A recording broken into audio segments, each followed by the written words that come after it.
Olá e bem-vindos. Hoje vamos mergulhar num tema que fascina e gera debate há séculos. Uma antiga profecia dizia que o Salvador se chamaria Emanuel, mas os evangelhos chamam-lhe Jesus. Então, por que esta diferença? Vamos lá desvendar este mistério e perceber o que o nome do Salvador nos revela sobre a sua verdadeira identidade. Bem, vamos diretos ao assunto. O Evangelho de Mateus parece apresentar-nos um quebra-cabeças logo de início, não é? Um anjo ordena que o nome seja Jesus, mas logo a seguir cita uma profecia que fala do nome Emanuel. À primeira vista parece uma contradição, mas a análise que vamos explorar hoje defende que, longe de ser um erro, isto é na verdade uma revelação muito profunda. Para conseguirmos montar este puzzle, primeiro temos de recuar um pouco. Vamos olhar para as profecias originais que prepararam o terreno para todo este mistério. Ok, aqui está a primeira peça. O profeta Isaías anuncia a vinda de uma criança chamada Emanuel. E o que é que Emanuel significa? Significa Deus conosco. Esta é a grande promessa, a promessa da presença de Deus entre as pessoas. Mas há mais. Profecias como esta, de Zacarias, apontam para um futuro em que Deus terá um único nome revelado. Um só Senhor e um só nome. A grande questão que fica no ar é, afinal, que nome é esse? Agora, vamos avançar para as pistas que encontramos no próprio Evangelho. A chave para entender tudo isto, segundo esta linha de pensamento, é que os dois nomes não são rivais. Eles têm funções diferentes. Um descreve uma qualidade, uma característica, enquanto o outro revela a identidade. Vamos pensar em Emanuel, não tanto como um nome próprio, tipo João ou Maria, mas mais como um título, uma descrição do que estava a acontecer. É a declaração de um facto monumental. Deus está aqui, conosco, em carne e osso. É a promessa a cumprir-se.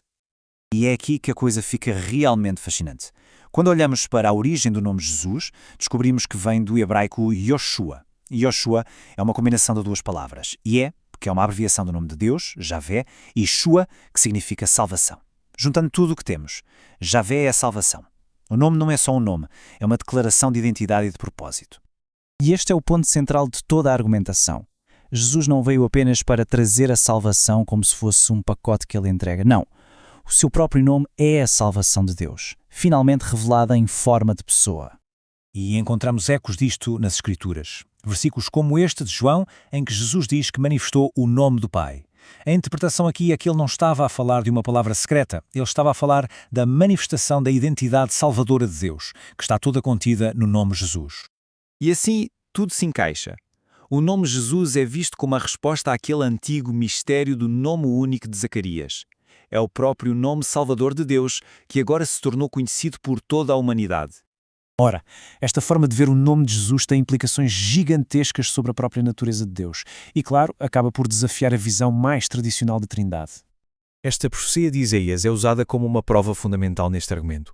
Reparem bem nos títulos. O menino que nasce, o filho, é chamado de Deus forte e, mais chocante ainda, Pai da eternidade. Como é que isto é possível? De acordo com esta perspectiva, a resposta não está em duas pessoas divinas separadas. A ideia é que se trata de um único Deus, que é eterno como o Pai e que se revela na história, no tempo, como Filho, através de uma natureza humana. Ou seja, a distinção não é entre pessoas, mas entre a natureza divina e a natureza humana no mesmo ser. E esta tabela resume bem a diferença. De um lado, a visão unicista, que fala de um só Deus que se manifesta de formas diferentes. O Pai é a sua identidade eterna, o Filho é essa identidade encarnada.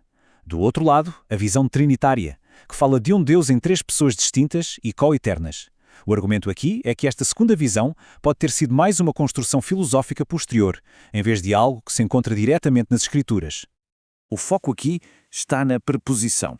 O texto diz Deus estava em Cristo, o que sugere uma unidade profunda, e não uma pessoa da Trindade estava noutra. Esta linguagem parece reforçar a ideia de um único ser divino em processo de autorrevelação. E isto leva-nos de volta ao ponto principal, à grande conclusão deste raciocínio. Tudo, absolutamente tudo, converge para o poder e a singularidade do nome de Jesus. A crítica que se faz aqui é que a doutrina da Trindade, ao ter vários nomes divinos, acaba por diluir a centralidade do nome de Jesus. Em contraste, a perspectiva do Evangelho, segundo esta análise, concentra todo o poder, toda a esperança de salvação neste e em nenhum outro nome. Portanto, a ideia final é esta. O nome Jesus não é apenas uma parte de Deus ou um dos seus muitos títulos. É a revelação total e completa da sua identidade. É, de facto, o nome que está acima de qualquer outro nome.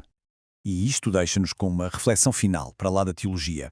Se uma identidade divina inteira, com toda a sua complexidade e poder, pode estar contida num único nome, o que é que isso nos diz sobre o poder das palavras? Sobre a ligação profunda entre a linguagem, identidade e a própria realidade? Fica a pergunta.